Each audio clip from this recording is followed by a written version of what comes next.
Hello, everyone. Good morning, good evening, good afternoon, depending on whichever part of the world you are tuning in from.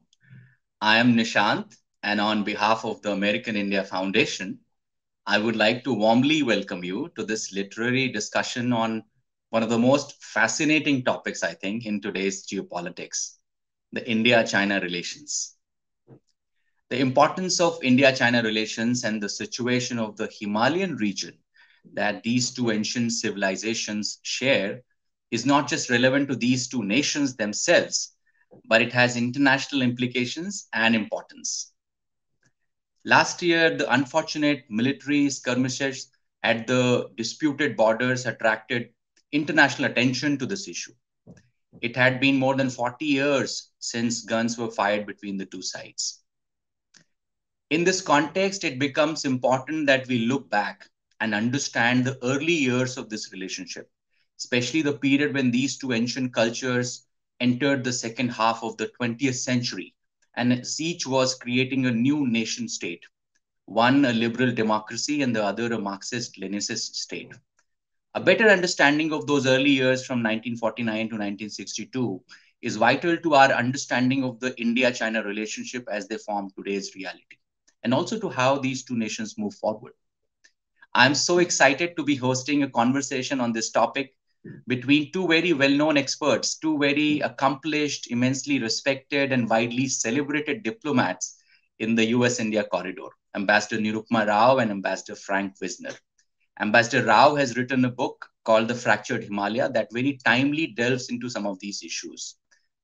But before I introduce them to you, a couple of logistical announcements. We will have a discussion between Nirupmaji and Frank for about 35 minutes or so, leaving about 15 minutes for Q&A. So please type your questions throughout the session in the chat box, and I will ask them in the last 15 minutes of this hour. We are recording this live session, and we will make the video available on YouTube for you and others who couldn't make it. For those of you who may not be aware of AIF, let me say a few words and then play a short video for you. AIF was created in 2001 as a collective philanthropic platform in the US at the suggestion of the then Prime Minister of India, Atal Bihari Vajpayee, and at the initiative of President Clinton. Late 90s and early 2000s was a fascinating time in the relationship of the world's two largest democracies. And both leaders felt the need for an organization that could enable people to people, civil society to civil society bridge building between the two countries to complement the growing strategic and economic ties. After all, the US and India both share a commitment to government by we the people, the words that begin both constitutions. The mission of AIF is very simple. It is to empower underprivileged women, children, and youth in India and do it in a way that it strengthens the partnership between the two countries.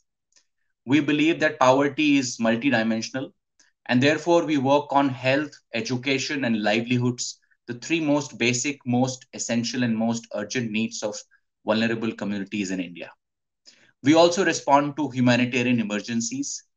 For example, last year during the tragic second wave of COVID in India, we worked with governments to set up 38 hospitals across 14 states, 53 oxygen plants across 16 states. We deployed more than 5,400 oxygen concentrators, more than 30,000 ventilators, and lots of other life-saving equipments. We also administered 2 million doses to vulnerable populations across 26 states of India. AIF's unique value proposition is its broad engagement between the governments, corporate sector, communities, and the civil society. Translating this vision into action on the ground, we have transformed more than 12 million lives in the last 20 years. We are now going to run a short video. It's a little old, but it will give you a good sense of what we do.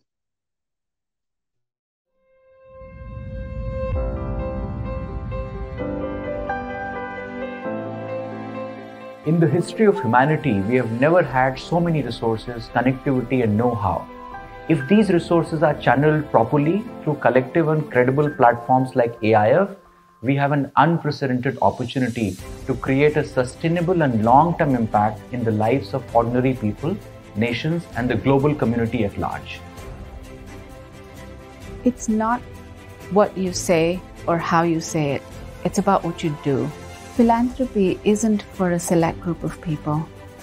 It's available to all of us, to you, to me, to anyone in our communities who wants to have an impact. Because at the end of the day, it doesn't matter how much you enjoy your work or how much you enjoy your family. Each one of us has a deep desire to make an impact in someone else's life.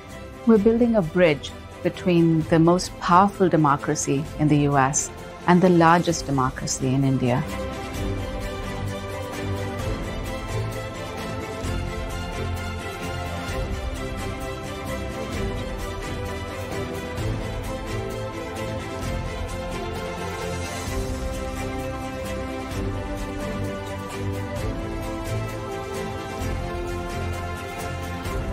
Over the last 2 decades, because of the generosity of our supporters, AIF has invested more than $100 million, and we have done this whilst upholding the values of secularism, non-partisanship, accountability, and transparency.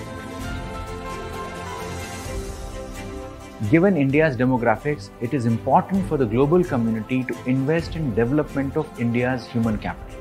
And that is why AIF focuses on all three of the most basic, the most essential, and the most immediate needs of underprivileged people in India: health, education, and livelihoods. And we do it in a way that it improves the people-to-people relationship between the two countries and leverages investments by working with the government and the private sector on the ground in India.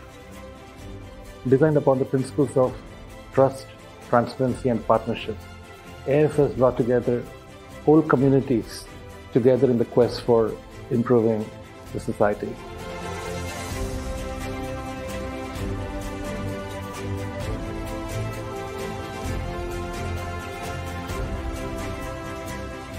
How can I, as an individual, have an impact? AIF is a platform that enables you to do that in India. And I believe that given our bold vision and given your deep and passionate desire to effect change, we can come together as a community and do that. That's the power we have. That's the power you have. Based on the success of our programs so far, we have ambitious goals to scale up these programs to a level where they are not only making a transformative impact in the lives of individuals, but also making a meaningful contribution at a systemic level. We can only do this with your support. Thank you so much for being part of AIF family.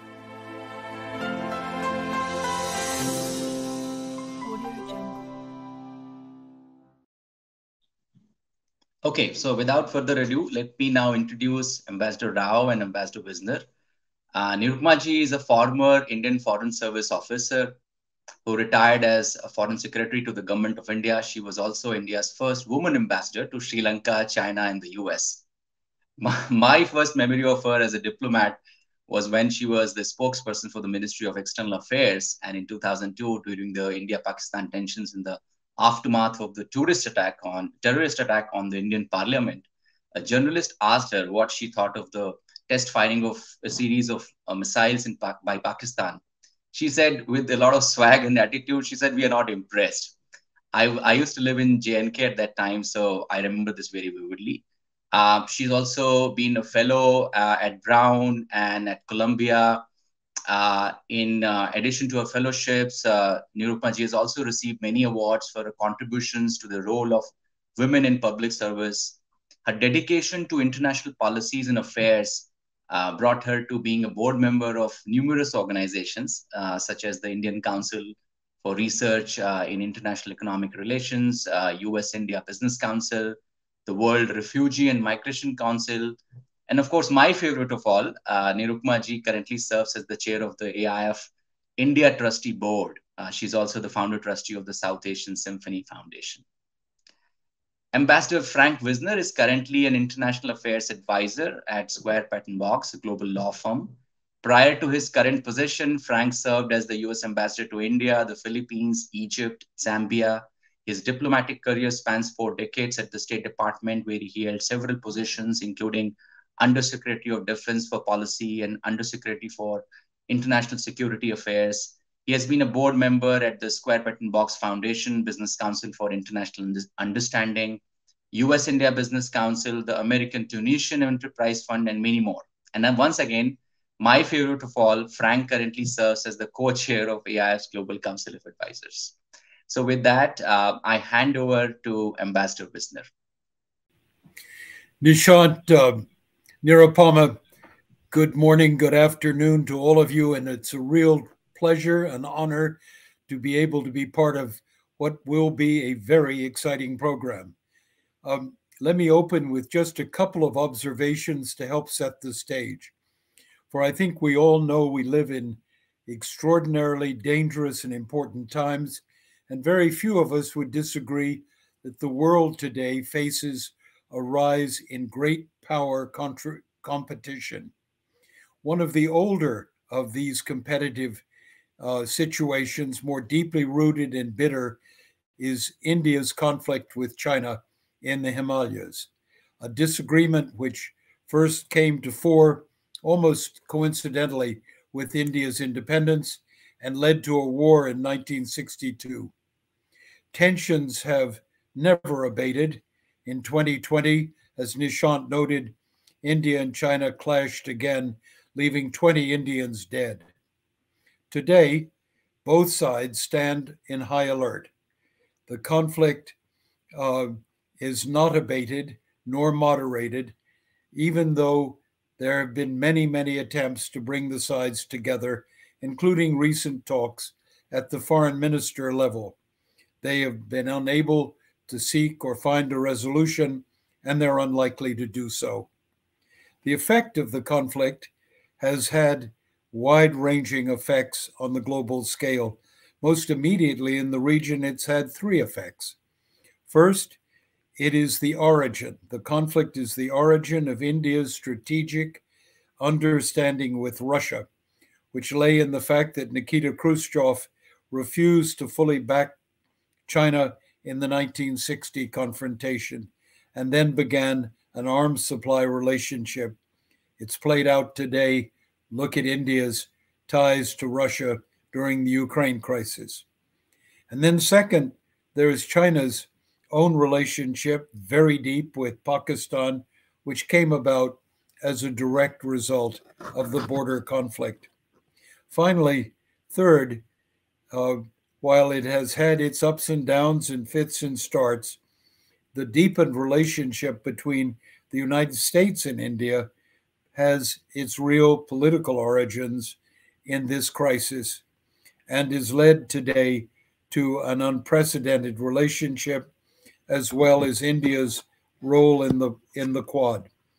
It's a strategic relationship based on Indian interest, less about democracy, more about national security. But let's for a second look at the book that we're going to be discussing today. And it's a piece of very fine work done by Nirupama Rao, who is and has been, as Nishant pointed out, a first-rate diplomat with a career of postings and responsibilities unmatched by virtually anyone in her generation. Her work as ambassador in Washington contributed importantly to the current state of our relationship. Now, as I look back, there are few masters of diplomacy who are at the same time excellent historians or have chosen to study and write about history in order to elucidate present-day foreign policy and national security challenges. I think of George Kennan, remarkable work on U.S.-Russia relations, his works on the origins of World War I as a key example. Harold Nicholson, contributions to diplomacy were less significant than either Kennan's or Nirupama Rao's, but his lucidity set a standard which Nirupama's book matches. The Fractured Himalaya is a very important book. It addresses the origins and development of India's confrontation with China. It is unsparing in its criticism of India's performance in the years leading up to the 1962 war and India's performance during the war. And it leaves little hope that, given entrenched public and political attitudes, that a resolution is in the immediate offing. The book introduces the vitally important aspect to this issue of Tibet, which has played such a key role in the origins of the crisis. So the book is, let me underscore, is today directly relevant not only to the future of U.S.-India ties, but to the peace and security of the Asian region. So with that, let me turn over the floor to my colleague, friend, and our distinguished author, Nirupama Rao. Nirupama, welcome. Delighted to see you. Really a treat to be sharing a screen with you and with our guests today. I'm going to ask you if you could set the stage for us for a bit and give us of what this crisis is about. What are the origin of the respective Indian and Chinese claims in the border area that produced the conflict in the late 50s into the 60s and enduring ever since? Give us a quick summary so everybody's on the same page. Thank you. Thank you, Frank. Thank you so much for your warm words of introduction. And thank you to Nishant and the American India Foundation for facilitating this discussion on my book today. It's wonderful to be associated with the AIF and the excellent work that it does across the length and breadth of India. Frank, in answer to your question about the origins of the dispute, actually this book, The Fractured Himalaya, is just that. I've set out to write a history of the origins of our problems with China as they concern that very crucial decade, soon after the formation of our two nations as modern countries, how we tried to forge ties of friendship and how it all unraveled once the problems on our shared frontier started to be more and more in focus. This is a history with human characteristics. It's a history of the human and policy factors involved in the crafting of this dispute. And it's my own personal border crossings between a practitioner's world and that of a historian's. And what happened then, I believe, influences our thinking to the present day and our policy formulation. Now, the problems along the frontier that we share, India and China, need not have become of the proportion that they have acquired today. I think there was a stage in our relationship, in the early stage of our relationship, when the problem was still indeterminate. It is true that each side had their definition of their frontiers, but the dispute had not acquired the proportions that it has acquired today. There was scope, even at the early stage of our relationship, to sit down and discuss it. You mentioned the question of Tibet. When India and China sat down in 1953, 1954 to discuss the question of India's rights and privileges in Tibet as we had inherited from the British Raj, as it were, that was the opportunity also for us to have discussed and settled the shared frontier, the shared border between our two countries. For reasons that are chronicled in this narrative I've written, both India and China did not raise the subject in their discussions. And therefore, it was left open, and the consequences of that have proved quite costly to both countries. We all know the wages of war We know the fallout of the dispute in 1962. And today, when you talk of the bloodshed that occurred in the Galwan Valley along the line of actual control in high Ladakh, what is staring you in the face is a recrudescence of the dispute that both sides grappled with in the late 1950s and which led to the conflict between the two sides in 1962. In fact, this year we commemorate 60 years of that war in the high Himalayas. I call my book The Fractured Himalaya because, and here the question of Tibet again looms large. When the Chinese entered Tibet in 1950, 1951, the whole question of that mountain wall that had proved such an impenetrable frontier for India for millennia, I think basically disappeared. One of our diplomats at the time said, "The Chinese have entered Tibet, the Himalayas no longer exist." And that was what led me to conceptualize this title for the book, calling it The Fractured Himalaya. Because today, as we witness the conflict, the dispute, the tension between India and China, you realize the fragility also of that mountain barrier as a protection for India and its people. That's absolutely excellent, Nirupama. It gives us the setting, and you've done the special privilege of adding Tibet to the mix. Many writers and commentators on this vitally important subject ignore that, and yet Tibet is a central part of the narrative. Nirupama, let me push you in a slightly different direction. All crises and all great issues in foreign affairs have a human dimension. And I think back on the time that you address, there are two dominant figures in the story.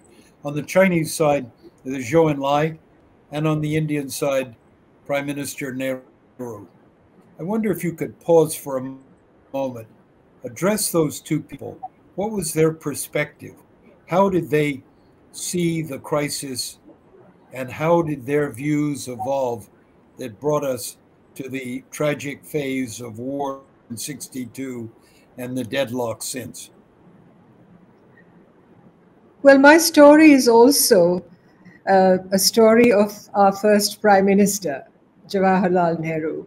In fact, he is a leading character in the drama I write about, just as Premier Zhou Enlai of China is also a leading character. I think about Nehru, there is a whole industry that has grown up which criticizes Nehru for almost everything that has gone wrong with India. But my approach to the issue of Nehru's role in this history is that there are no simplistic deductions to be really drawn from my story. There is really no apportionment of blame that you can put heavily on Nehru's side. Hindsight is never 20/20. Everything, every decision is as a context. It's taken in real time, and you have to understand his history's complex warp and weft. When it comes to the personalities of Nehru and Zhou Enlai, you must understand that these were two brilliant leaders who were products of very, very different backgrounds and historical conditioning. Nehru was a child and an offspring of our freedom movement, of the struggle against British colonialism, a struggle that had been waged and won through non-violent means. He was Mahatma Gandhi's favorite, what shall I say, personality when it came to all those who fought in the freedom movement. He was essentially somebody who thought of the world in very, very moralistic, idealistic terms almost. He had pitched his tent in the terrain of the Spanish Civil War, for instance. He was a romantic. He was a visionary in that sense. And I think he envisioned a partnership of civilizations between India and China. He, against the landscape of the Cold War, he wanted India and China to be an independent force, neither east nor west, on the terrain of global politics at that time. When it came to Premier Chou En-lai, he was a child of revolution. I think one of the attributes that people mention when they talk about him, a scholar, Andrew Bingham Kennedy, speaks of the martial efficacy of the first generation of Chinese leaders like Mao and Chou En-lai, who were products of the communist revolution that overthrew the Kuomintang and led to the establishment of the People's Republic. Chou En-lai is often described as tenacious, as cunning, as smooth, as silken, somebody who could stab you in the back so effortlessly that you may almost thank him for having done it. So these were very two different personalities. And I don't believe Nehru's lofty aspirations about friendship, the friendship of 1 billion between India and China, were really reciprocated in any large measure from the Chinese side. I think China in many ways saw India as some kind of a halfway house, a country that was useful to China in terms of enabling, in terms of facilitating China's entry onto the global stage. But let me also mention that in many ways, Nehru's approach to China, he believed very deeply that just integrating China into the mainstream of global politics would enable it to be less of a threat to the region and more integrated and more able to play according to the rules of an international order, something which I think the United States also thought very deeply about before the opening to China and in terms of the working of US policy towards China all these decades, until, of course, now we see the growth of disillusionment and the appearance of a very different approach to China. So I'll stop there. Nirupama, that's absolutely excellent. You hang, the reader literally sits at the edge of his chair, hoping the two sides will somehow avoid the outcome that emerged. And I remember my last hope was 1960, when Chou En-lai comes to Delhi, and there appears to be the possibility of an agreement that would have the border settled in the east along the ridgeline of the Himalayas and in the west along the Karakoram mountains. But it doesn't happen. So there at this last moment, this last hope for peace and an understanding disappear. Why do you think that happened? Why did it prove to be a fleeting moment? Well, Frank, I think by 1958, when India discovered that the Chinese had built a road across the Aksai Chin Plateau in Ladakh, all hell broke loose. You see, a few years before that, after the agreement with Tibet had been concluded with China by India, Nehru took the decision that the borders on India's maps, the international borders on India's maps, the international borders with China, would be shown as fixed and determined and defined. That was different from the position that had been shown on our maps in some sections of the border earlier to that. Once that decision had been taken, obviously, there was no going back.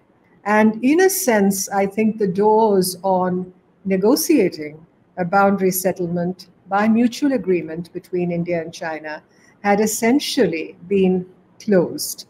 So when India discovered that a road had been built by the Chinese across what we saw as Indian territory in the Aksai Chin Plateau of Ladakh, there was no option but to protest the building of that road and to let the Indian Parliament and public know that indeed this had happened and that this road had been constructed on our territory as a violation of our territorial integrity and sovereignty. You can well imagine what the reactions to that were. Nationalism, I think, is a tide that is very difficult to withstand and to fight against, especially in democracies such as ours. And the scope for Nehru to really look at a negotiated solution became narrower and narrower. In a sense, yes, it was his decision to show the boundaries as fixed and determined that, in a way, perhaps opened the door, opened the Pandora's box to all this. But anyway, that is the reality that we had to contend with in 1959 when Parliament was all up in arms about what the Chinese had done. They saw it as Chinese perfidy. They saw it as Chinese betrayal of our hand of friendship.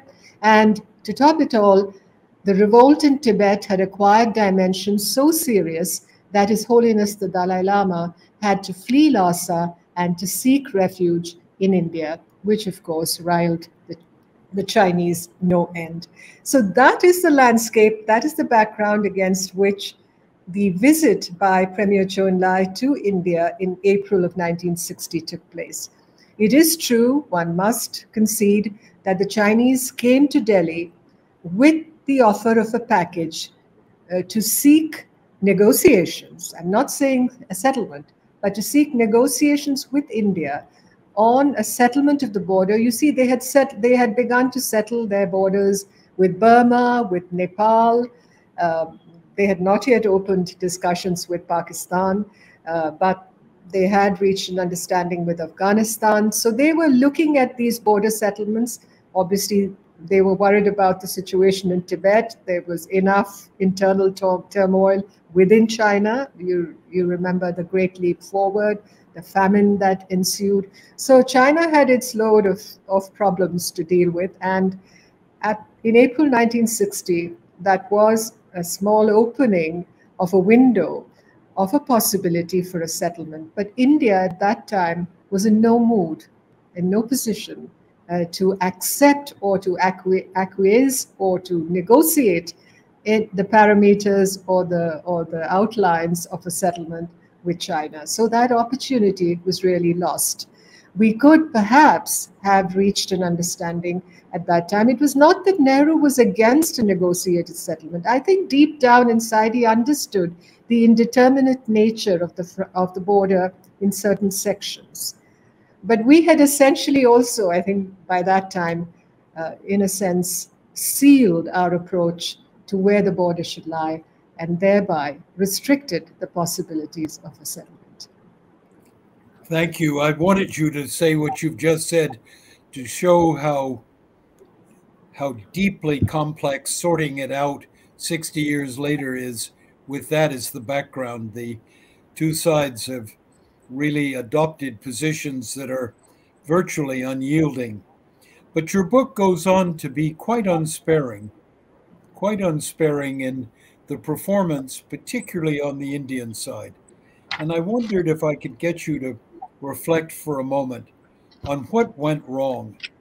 Why did India didn't misread Chinese intentions in terms of the border, but certainly misread China's intentions to go to violence if that became necessary, and a failure of strategy and tactics to prepare India for that outcome, leaving India, use your words, in a fog of vulnerability and in strategic limbo. What went wrong in the Indian system that caused this blindness? You know, I think the first factor to be kept in mind, Frank, is that India and China had very little diplomatic dealings with each other before 1949.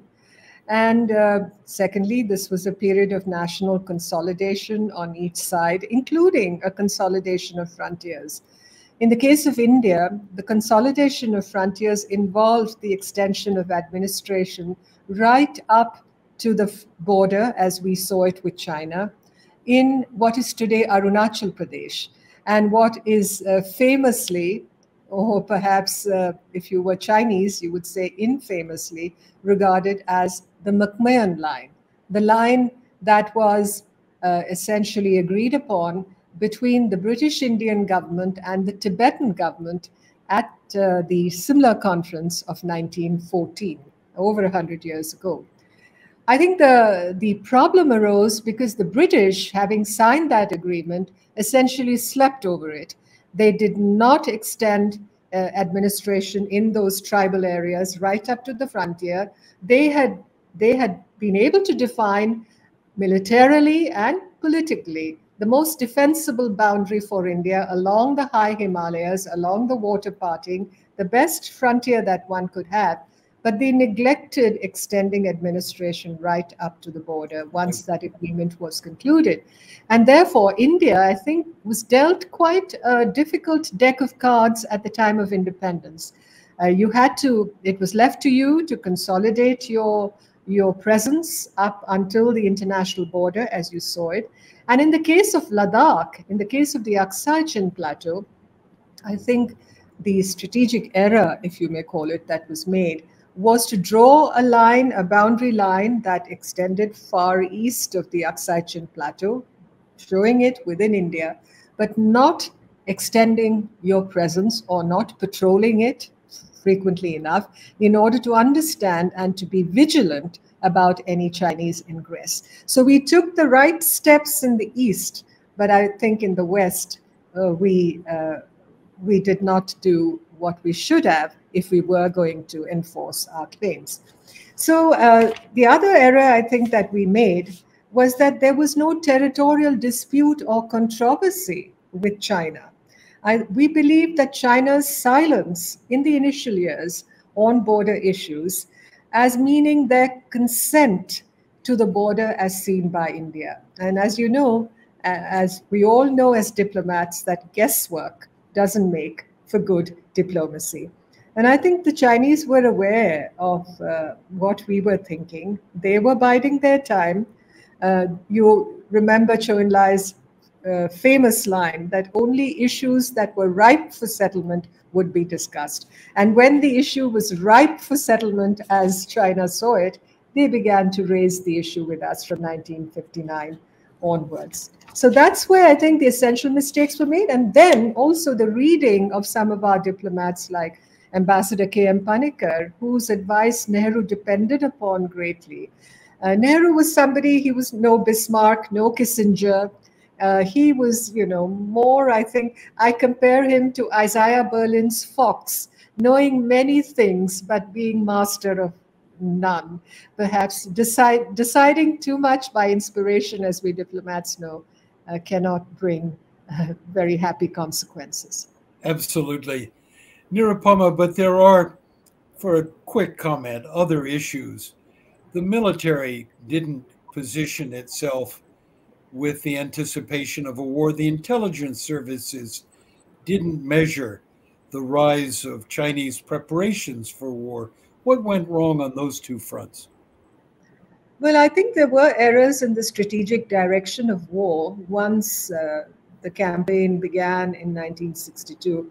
First of all, I don't believe we were prepared for the conflict with China. We had all along assumed that there would be no conflict, that the Chinese would not attack us, that the Chinese would not enter our territory, that there would be no war between India and China. That was, I think, a grave error that we made.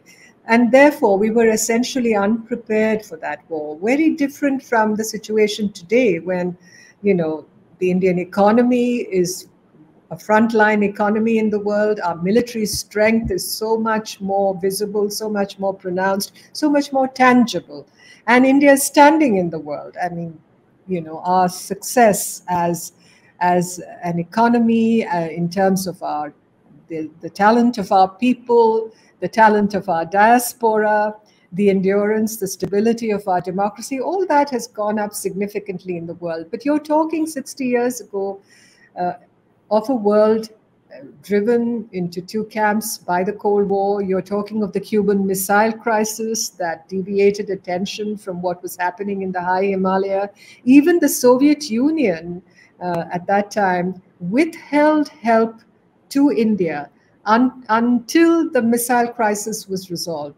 It wanted China on its side, essentially, during the passage and the duration of the crisis. So we went into the war, I think, with the odds heavily against us. It's another thing that once the war was over, once the conflict, when a ceasefire was declared by China, that Mao gave directions to the Chinese PLA to withdraw from the areas occupied by the Chinese south of the McMahon Line in the eastern sector in Arunachal Pradesh. But they kept the territory that they had occupied in Ladakh. And today the problem is that they're moving even westward. So Chinese expansionism, as it has been always referred to, is a phenomenon you deal with even today. Intelligence failures, yes, I think the discovery of the Aksai-Chin Highway came too late. There were reports from the ground that this was happening, but I think, what is quite evident from what I write about is that within the policy-making establishment in Delhi, before, the problem became the crisis and assumed proportions of a crisis, the feeling was that territory in the Aksai-Chin was difficult for India to defend. India did not have the resources to do so. And that therefore, it was, I think we essentially slept over it, And I was listening to a podcast recently about the problem as far as the Second World War was concerned, about the years before war broke out in 1939 were the problems of appeasement. And I think you might apply that same argument to what happened between India and China in the 1950s. Well, you're right to begin to tantalize us and look forward a bit. We have only a few minutes, and so I think we should move a bit of a discussion to where we are and where we're headed. I was struck by a statement you made as you come to the end of your book, that as you see it, China is pursuing, quote, a new imperium in Asia. If that's the case, then is there a way forward in an understanding between India and China over the fractured Himalaya? I ask that question because in the last pages you hang a tantalizing idea out, and that is, in effect, if I can summarize it in play on your words, set aside the argument over exactly where the border runs. You're not going to get an agreement. The sides are too dug in. But perhaps you could begin to define what you call a common Himalayan space in which you can build habits of cooperation.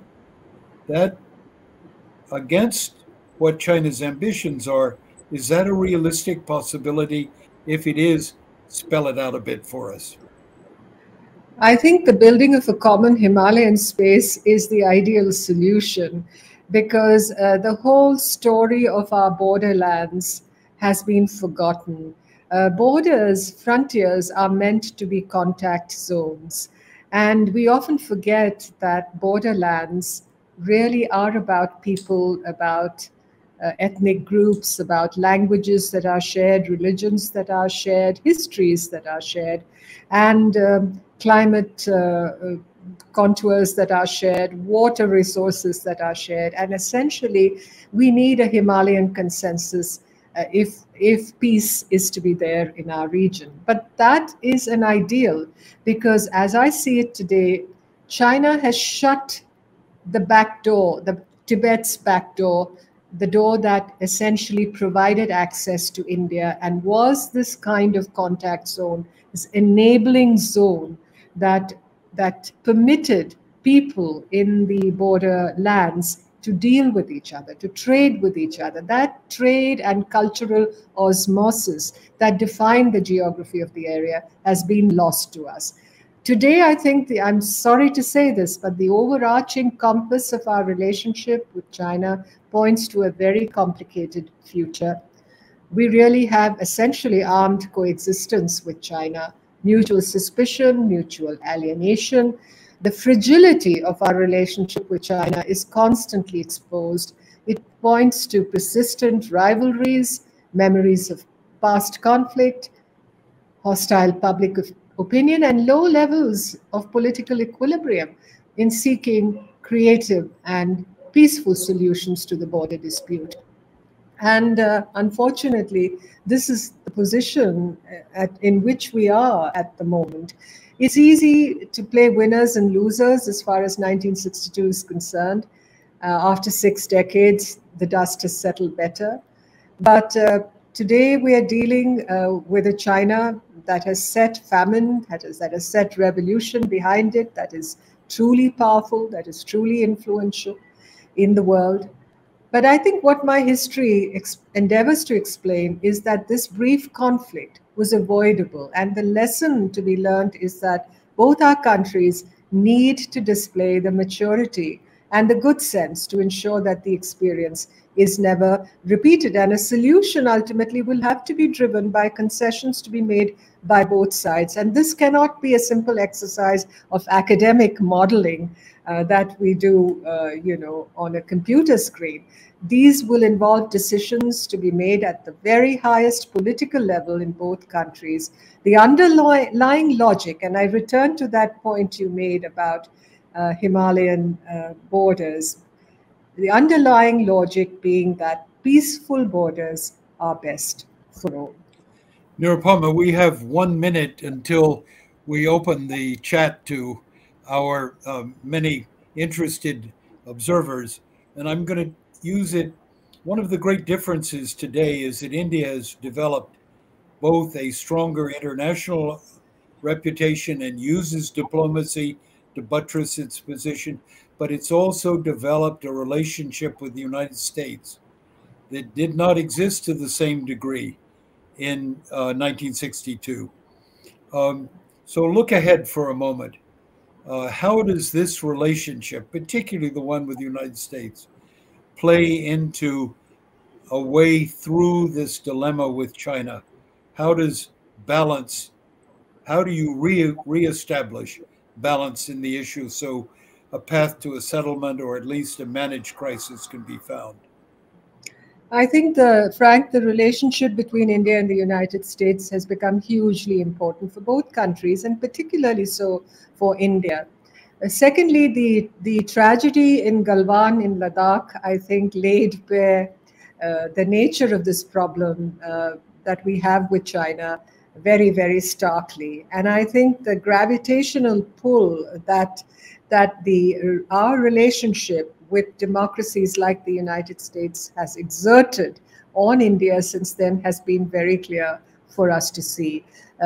Our interaction, the more integrative approach with the groupings like the Quad, the dialogue, the intensification of the dialogue, in fact, the sharing of intelligence and security information between India and the United States, all that has become much more pronounced. A lot has been made in the wake of the Ukraine crisis about India's relationship with Russia and the fact that we have avoided direct criticism of Russia's invasion of Ukraine. That being what we see, it is clear, of course, that India has raised the issue of the invasion with Russia in our private conversations. I think India has been quite concerned about it. But the fact is also that we have a legacy relationship with Russia, the defense relationship, also on issues like Jammu and Kashmir. Russia has been a friend of India. Russia has been supportive of India, particularly in the UN Security Council. It is a veto exercising power. Having said that, I think the capacity of the India-US relationship to create a balance for India that helps us in our confrontation with China is very clear for all of us to see. But situated where we are, I believe we have to keep channels of communication open with Russia, particularly also because the Russia-China relationship has become much closer today. And we need to have that opening to Russia that makes it possible for us to be able to at least deploy some leverage as far as this issue is concerned. But coming back to the central point of our discussion from the question you raised is the fact that India and the US have a comprehensive global strategic partnership today. It has grown from strength to strength. It is a foundational partnership in many ways. And the recent 2+2 meetings that we've had, the virtual meetings between President Biden and Prime Minister Modi all point to that. And I think the challenge now is to be able to address whatever concerns are expressed in public opinion, particularly in the United States, about aspects of India's policy.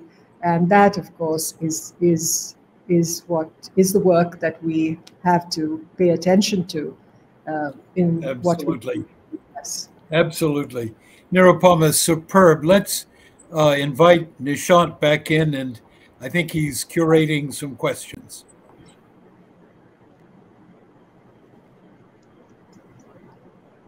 Thank you so much, Frank. Thank you, Nirupama ji. What a fascinating conversation. I wish we had more time. The questions have been flowing in throughout the session, and some of them I think you've already touched upon. But obviously, a lot of them are focusing on the way forward and any possible solutions. But before I actually take up questions, I want to remind the audience that the book is available on Amazon, both the digital version and in hardcover. So, if you're interested to learn more, please go and purchase the book. Again, the book is about looking at history, learning from it to inform the present and the future, and therefore a lot of questions are about the future.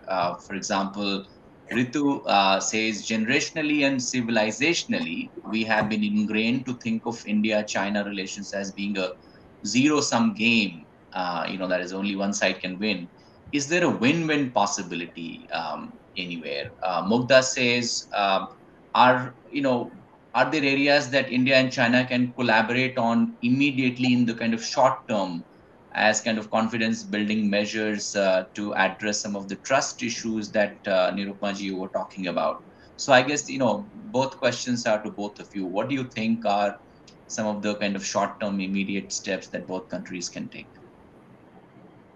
If I may come in, I think the first step that both sides need to take is to alleviate the tension along the line of actual control. And India has been saying that the relationship with China cannot be normal unless and until this abnormal situation along the line of actual control, the LAC, is addressed. So that is what both sides are engaged in at the moment. We haven't had much success so far. And I do hope that there will be an opening in this regard. You see, for the last 45 years before Galwan happened, peace had been maintained along the border between India and China. And we had crafted a relationship that had worked quite well. We had grown the relationship in so many areas. So there is a model out there that is tried and tested. It's not that we have to build everything from scratch.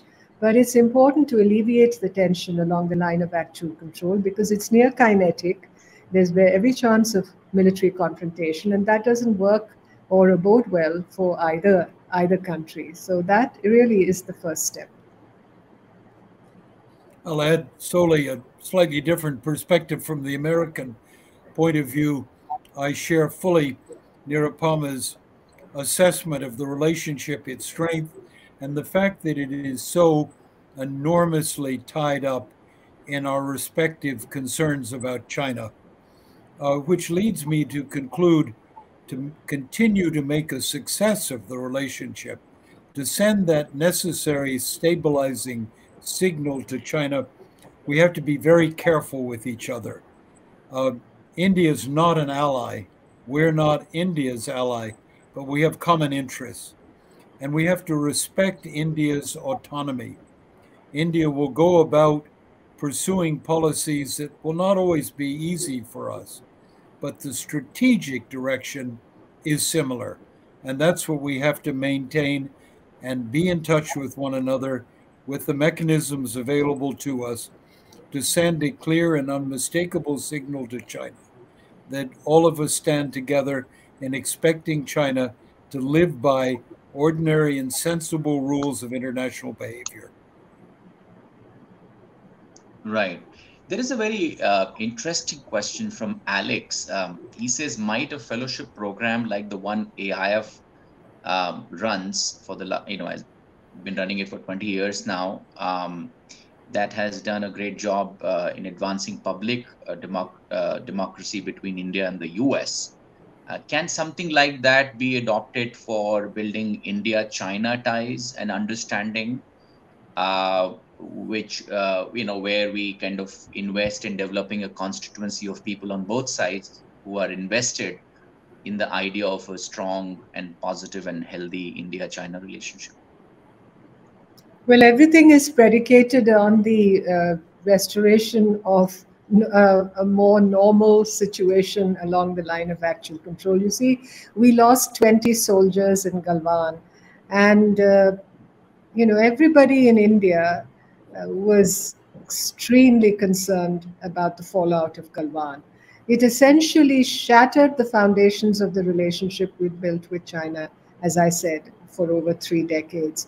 And all the ideas that you mention about fellowships between India and China, Indian and Chinese youth and interacting more with each other, all this were on the under consideration and also under implementation between the two sides. I remember when I was ambassador in China, we had regular youth exchanges between India and China. This would happen every year. So it's not like these ideas have not been tested. We had 18,000 students, 20,000 students studying in China before the pandemic. Of course, China hasn't permitted them to go back to China since February 2020, which is very unfortunate. All these young people are losing out on their education as a result.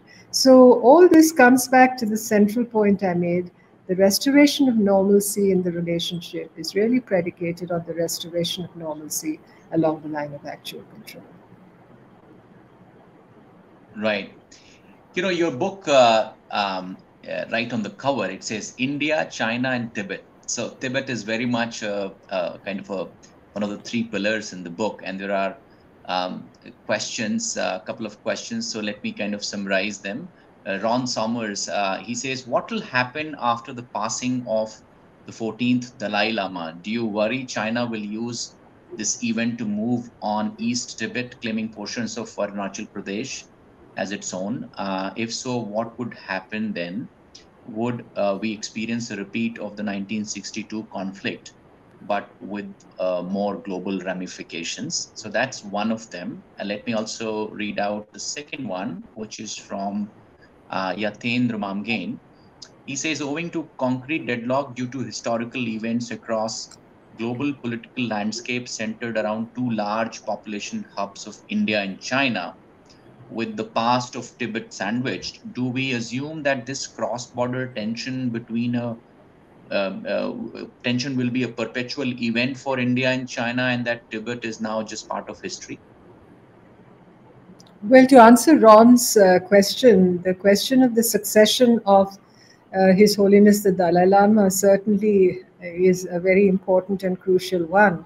Obviously, the Chinese government would like to have the ultimate say, and they're going to wield a lot of muscle power as far as that is concerned. But I would like to turn that question a little, give it another angle. You see, we have a large Tibetan community in exile present in India, and of course, His Holiness the Dalai Lama has been our guest since March of 1959. I think India does exert some leverage as far as this issue is concerned in the broader India-China relationship. And I think it would, my personal feeling is that it would be a good approach for India to advocate consultations and contacts and more communication between the Chinese establishment and the Tibetan establishment in Dharamsala, because you need a degree of reconciliation. I don't believe we can turn back the tide of history and to reverse, the Chinese presence in Tibet. That is wholly unrealistic.